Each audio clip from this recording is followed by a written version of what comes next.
ಪ್ರಿಯಾಂಕ್ ಖರ್ಗೆ ಅವರ ರಿಯಾಕ್ಷನ್ ಇದು. Guarantee scheme ಪರಿಷ್ಕರಣೆ ಪ್ರಶ್ನೆನೇ ಇಲ್ಲ, ಪರಿಷ್ಕರಣೆ ಬಗ್ಗೆ ಯಾವುದೇ ಚರ್ಚೆ ನಡೆದಿಲ್ಲ.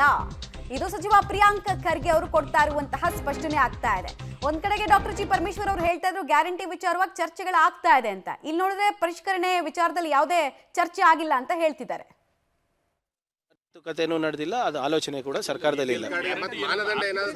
ಇಲ್ಲ ಇಲ್ಲ ಆಸ್ ಫಾರ್ ಎಸ್ ಫೇಕ್ ಯಾವುದಾದ್ರೂ ಇದ್ರೆ ನೋಡಿ ಅಂತ ಅದರ ಒಂದು ಅಭಿಯಾನ ಹಮ್ಮಿಕೋತಾ ಇದೀವಿ ಹೊರತು ಮಾನದಂಡಗಳನ್ನ ನೀನು BPL ಕಾರ್ಡಿಗೆ ಚೇಂಜ್ ಮಾಡೋದು ಯಾವುದೇ ಚರ್ಚೆ ನಡೆದಿಲ್ಲ.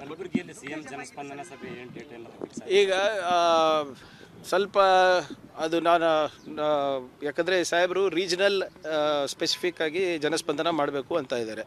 ಅದಕ್ಕೋಸ್ಕರ ನಾನು ಮನವಿ ಮಾಡ್ಕೊಂಡಿದ್ದೀನಿ ಮುಖ್ಯಮಂತ್ರಿಗಳಿಗೆ, ಎಲ್ಲ ಶಾಸಕರ ಜೊತೆ ಒಂದು ಮೀಟಿಂಗ್ ಮಾಡಿ ನಮ್ಮ ಭಾಗದ ಶಾಸಕರಿಗೆ ಹಿಂದಿನ ಜನಸ್ಪಂದನಲ್ಲಿ ಏನೇನಾಗಿವೆ, ಮುಂದೆ ಏನಾಗಬೇಕು ಅದು ಒಂದು ಪರಿಶೀಲನೆ ಮಾಡಬೇಕು. ನಂಬರ್ 1. ಮತ್ತು ಎರಡನೇದು ಏನಾಗ್ತಾ ಇದೆ ಅಂದರೆ ನಮ್ಮ ಕಲ್ಯಾಣ ಕರ್ನಾಟಕ ಉತ್ಸವನೂ ಕೂಡ ಬರ್ತಾ ಇದೆ.